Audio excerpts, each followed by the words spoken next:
Supreme court से आई बड़ी खबर बता दूं, सुप्रीम कोर्ट ने बड़ा फैसला दिया है। ईवीएम और वीवीपैट की पर्चियों का 100% मिलान नहीं होगा। ईवीएम से ही वोटिंग होगी, बैलेट पेपर से नहीं होगी। पर हां, कुछ बदलाव वोटिंग की प्रक्रिया में सुप्रीम कोर्ट ने जरूर बताए हैं, किए हैं। प्रभाकर मिश्रा मेरे सहयोगी और जानकारी के साथ जुड़ गए। प्रभाकर, जरा बताइए क्या क्या आदेश दिया सुप्रीम कोर्ट ने। प्रभाकर।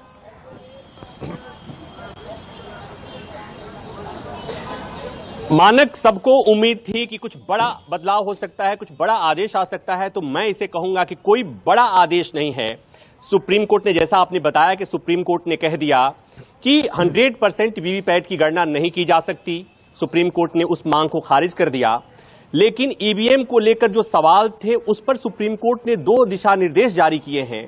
मसलन कि जो सिंबल लोडिंग मशीन होती है, जिस सिस्टम से सिंबल लोड किया जाता है ईवीएम में, उससे कोर्ट ने कहा है कि इसे प्रिजर्व किया जाएगा वोटिंग की प्रक्रिया खत्म होने के बाद 45 दिन तक। और अगर किसी कैंडिडेट को शिकायत होती है तो वो 7 दिन के अंदर अपनी शिकायत दर्ज कराएगा।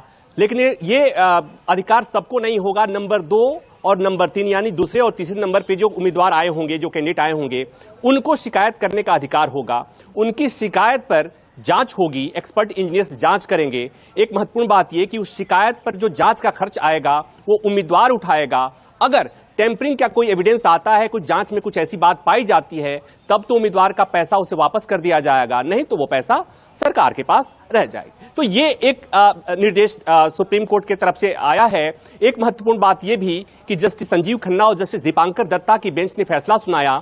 जस्टिस दीपांकर दत्ता ने अपने फैसले में कहा है कि किसी व्यवस्था पर आंख मूंद कर सवाल उठाना ठीक नहीं है, इससे उसकी विश्वसनीयता खराब होती है।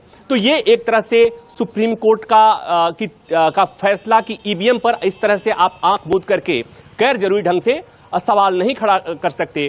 चूंकि आपको पता है मानक, आपने देखा, आपने कितना सोच कर लिए कि ईवीएम पर किस तरह से सवाल समय समय पर उठते रहे हैं। जब भी चुनाव होता है, बेचारी हारता कोई और है, जीतता कोई और है, और ईवीएम को लेकर के सबसे ज्यादा आलोचना ईवीएम और चुनाव आयोग की होती है। तो कोर्ट ने कहा कि इस तरह से आंख मूंद करके किसी व्यवस्था पर सवाल खड़ा करना ठीक नहीं है।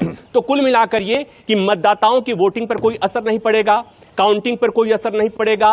जो 5% प्रत्येक असेंबली कॉन्स्टिट्यूंसी में 5% वीवीपैट की काउंटिंग की जाती थी, वही व्यवस्था सुप्रीम कोर्ट ने बरकरार रखी है। सुप्रीम कोर्ट के फैसले से जाहिर है कि अब वो बैलेट पेपर वाला सिस्टम नहीं आएगा। हालांकि सुप्रीम कोर्ट ये पहले ही कह चुका था। चुनाव आयोग ने सुप्रीम कोर्ट में कहा था कि 100% वीवीपैट की काउंटिंग नहीं की जा सकती, इसलिए कि डिजाइनिंग ही उस तरह से हुआ है कि काउंटिंग संभव नहीं है। कोर्ट ने उस बात को मान लिया है। एक बात और कि चुनाव याचिकाकर्ताओं की तरफ से बात कही गई थी कि वो जो वीवीपैट स्लिप है उस पर कोई बार कोड की व्यवस्था कर दी जाए, ताकि विवाद की स्थिति में उस बार कोड से सभी डिटेल्स को देखा जा सके, पता किया जा सके। सुप्रीम कोर्ट ने चुनाव आयोग से कहा है कि इस सलाह पर आप विचार कर सकते हैं। सुप्रीम कोर्ट ने इस संबंध में कोई निर्देश नहीं दिया है। तो कुल मिलाकर ये कि जिस तरह की उम्मीद थी, सुप्रीम कोर्ट ने सुनवाई के दौरान जो बातें कही थी, जिस तरह के संकेत दिए थे, सुप्रीम कोर्ट का फैसला भी वही आया है। सुप्रीम कोर्ट ने कह दिया 100% वीवीपैट की काउंटिंग नहीं होगी। जो व्यवस्था चली आ रही थी